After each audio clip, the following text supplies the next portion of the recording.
Pour commencer, il va falloir matérialiser la ligne de taille. La ligne de taille, c'est l'endroit le plus étroit, ici, autour du ventre. Donc, pour matérialiser ça, j'ai pris un petit morceau de bolduc. Et puis, je vais nouer assez serré ce bolduc. Alors, il ne restera pas en permanence, mais pour l'instant, il va me servir de repère. Alors, ici, vous voyez que je le place bien au niveau le plus étroit de mon mannequin. Donc, par exemple, sur mon mannequin, je me suis calée vraiment. Ici, je vois que j'ai... Ici, j'ai 26. Sur votre mannequin, ça sera sûrement différent. Simplement, l'important, c'est que de l'autre côté, j'ai bien 26. Et de chaque côté, je devrais avoir un demi-centimètre de plus, 26,5. Parce que ici, avec la rotondité de la taille et puis les hanches qui commencent, le tour de taille monte très légèrement sur le côté et redescend dans le dos. Mais très légèrement, c'est un demi-centimètre, pas un centimètre. Maintenant que j'ai bien vérifié ces mesures, je vais mettre quelques épingles pour que cette ligne ne bouge pas. C'est une ligne temporaire, donc c'est juste quelques épingles pour le caler et que cela ne bouge pas. Je vais commencer à épingler ici. Je vais mettre peut-être 1, 2, 3, 4 épingles suffisent. Alors, quand vous épinglez sur votre mannequin, faites attention que la pointe de votre épingle soit rentrée à l'intérieur du tissu qui recouvre votre mannequin. Ça vous évitera de vous piquer méchamment quand vous allez manœuvrer votre mannequin. Et il va y avoir beaucoup d'épingles, donc faites très attention parce que les pointes ne ressortent pas. Et surtout, au fur et à mesure que vous allez travailler, il y a peut-être des épingles qui vont bouger, donc régulièrement vérifiez que vos lignes n'ont pas bougé et que les pointes des épingles sont bien à l'intérieur. Et maintenant qu'on a placé cette ligne, on va déduire les autres lignes autour. Donc, dans mon tableau de mesure, vous voyez les premières mesures, c'est longueur taille dos et longueur taille devant. Longueur taille dos dans le dos, donc entre la taille ici et dans le cou là, c'est-à-dire l'endroit où viendra se placer votre couture de col ou simplement l'encolure s'il n'y a pas de col. C'est 41 sur la taille 38. Donc, je vais partir de mon ruban ici, qui est mon point de repère, et je vais monter à 41 et placer une petite épingle. Alors, vous voyez que ça n'a rien à voir avec la couture qui est là, ça n'a aucune importance. C'est ici que va se caler votre encolure de veste, de robe, pour qu'elle se place bien par rapport à la conformité de votre cou. Puisqu'il y a toujours un arrondi derrière le cou ici.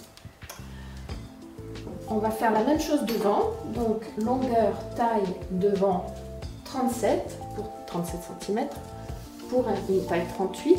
Donc ici, depuis mon ruban, je place un 37 et je tiens ici, je mets une épingle provisoirement. Voilà.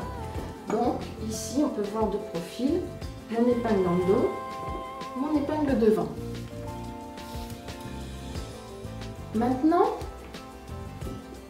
il va falloir aussi placer une ligne verticale ici qui va être parfaitement le milieu devant.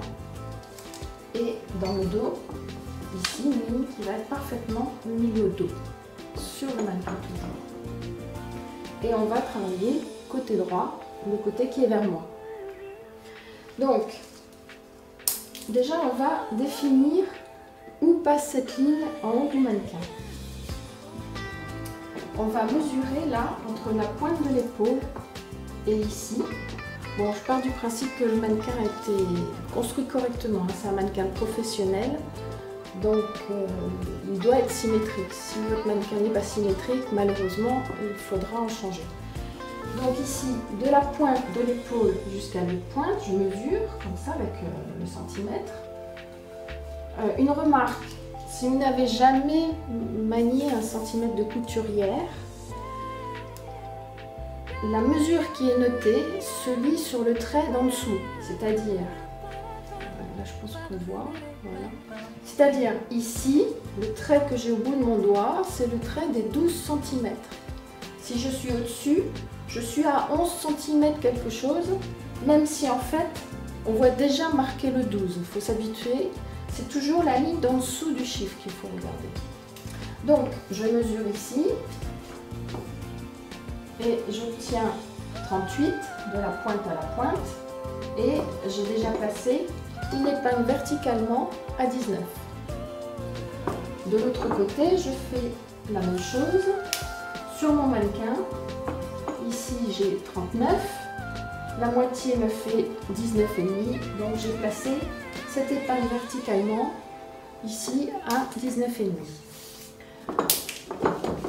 Pour avoir cette ligne parfaitement verticale, à partir du moment où votre mannequin est bien dans ces lignes verticales horizontales, ce qui est important, je le répète, je me suis fabriqué un petit fil à plomb. Donc vous voyez, c'est un disque de halter que j'utilise pour tout, surtout pour caler mes papiers. Une ficelle, rien de plus simple. Et donc, je vais utiliser ce fil à plomb improvisé en me calant ici au niveau de l'épingle, et avec d'autres épingles, je vais bien précisément noter où doit passer ma ligne verticale. Voilà, ici. Et puis un autre en dessous. Je prends l'autre épingle. Voilà. Je fais la même chose au dos, avec toujours le même fil à plomb. Et là, je suis sûre que ma ligne verticale de milieu dos et milieu devant sont vraiment verticales. Parce que votre tissu, lui, il va tomber verticalement. Et donc, il va falloir comparer des lignes dont on est sûr qu'elles soient verticales. Voilà. Le long de ces lignes, ici, on va donc fixer ce bolduc, ici, pour qu'il parte depuis mon épingle du bas du cou, qui descend verticalement jusqu'en bas. Alors évidemment, il doit suivre les contours du mannequin, ici, et puis jusqu'en bas. Faites-le passer en dessous de la ligne temporaire de taille, puisqu'on va l'enlever cette ligne, donc ne chevauchez pas par-dessus. Et puis simplement aux extrémités du bolduc, comme c'est un ruban qui a tendance un peu à s'effilocher, pensez juste à replier sur 1 cm, puis à l'épingler comme ceci. Je vous montrerai le résultat terminé.